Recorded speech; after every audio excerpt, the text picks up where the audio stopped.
Bonjour à tous, un nouveau petit montage, juste pour travailler une technique sur le corps.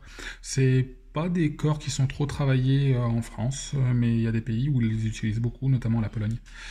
Donc on part sur un montage complètement classique au départ. Un montage type Pheasant Tile, hein. On va faire un sous-corps en fil. Pas grand chose de très intéressant. Euh, un- on va récupérer des fibres de faisan, de queue de faisan. D'où le terme de pheasant tile. On est loin du montage d'origine de cette nymphe qui porte ce nom, mais tous les dérivés aujourd'hui euh, où on utilise de la queue de faisan, donc ça représente quand même beaucoup de types de montage différents.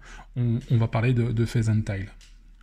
Là, en l'occurrence, on va s'en servir quasiment que de sous-corps.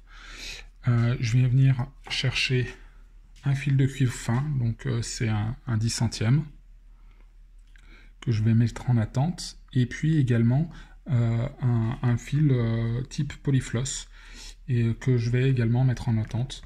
Euh, donc là, je vais utiliser un jaune, histoire d'avoir un bon contraste avec le reste du montage.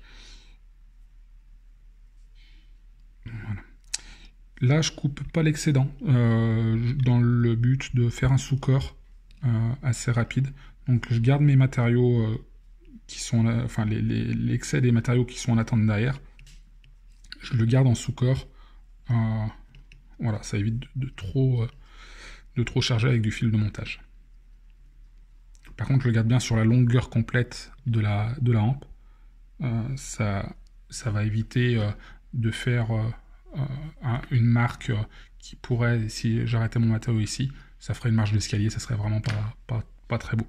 Une fois que j'ai fait ça, une petite goutte de colle cyanoacrylate pour consolider mon montage. Donc toujours à la mettre en dessous.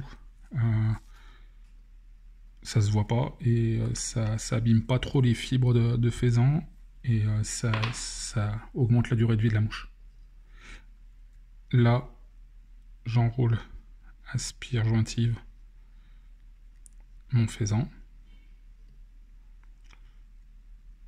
sur à peu près les 3/4 de la mouche, histoire de ne garder que la partie qui va me servir à faire mon abdomen. Donc je rentre un petit peu sous le futur abdomen pour pouvoir déborder et que ça me fasse un montage un petit peu sympa. Maintenant, je vais couper mon montage, mon fil de montage pour l'instant. Là, et je vais me servir de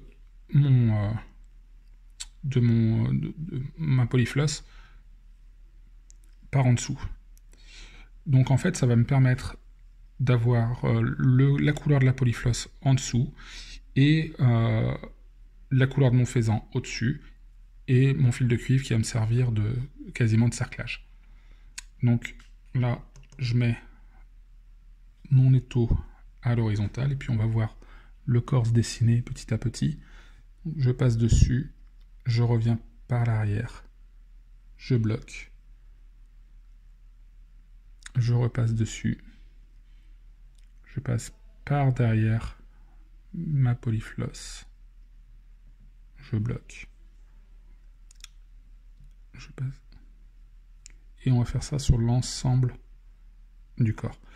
On pourrait très bien le faire avec par exemple 2 polyflosses différentes pour faire un tissé.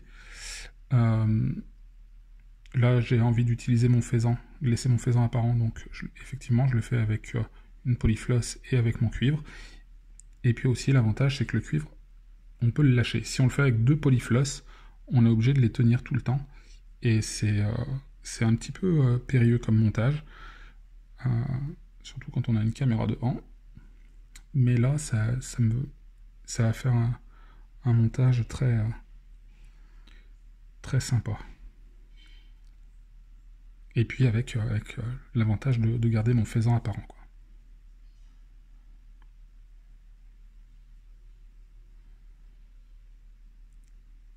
Alors moi qui suis plutôt amoureux des montages qui se font très rapidement, on va dire qu'une mouche,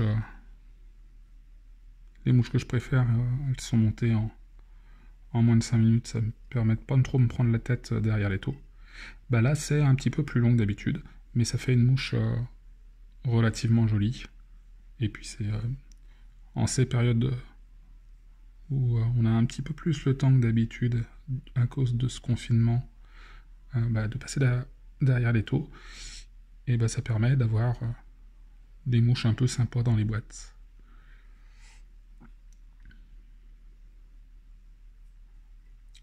Pareil, hein, j'aurais pu mettre mon fil de montage en attente, mais on se serait un petit peu embêté.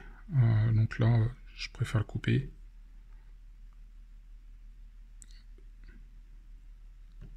Voilà. Là, je viens bloquer la fin de mon corps avec du cuivre. Je coupe l'excédent de polyfloss. Sur le dessus, on a le cerclage avec le cuivre. Et puis on a cette fameuse couleur jaune en dessous. Donc on a vraiment un corps parfaitement bicolore contrasté, avec une technique de montage qui est pas trop habituelle, mais qui est assez sympa. Là, je coupe l'excédent de mon cuivre. Je récupère ma soie de 14-0.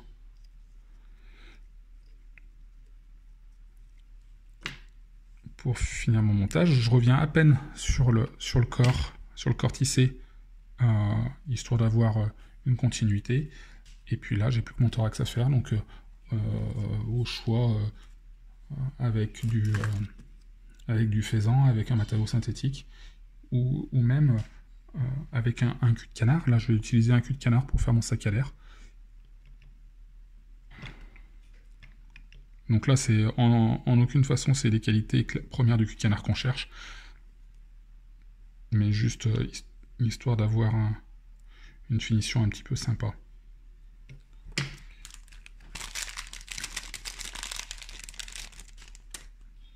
Là, je vais me faire un petit dubbing en lièvre, pas trop de fioritures, hein. Et après c'est au choix du monteur. Voilà.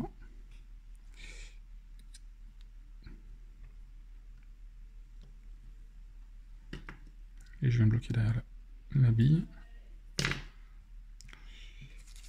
Petite combine pour éviter de laisser du fil apparent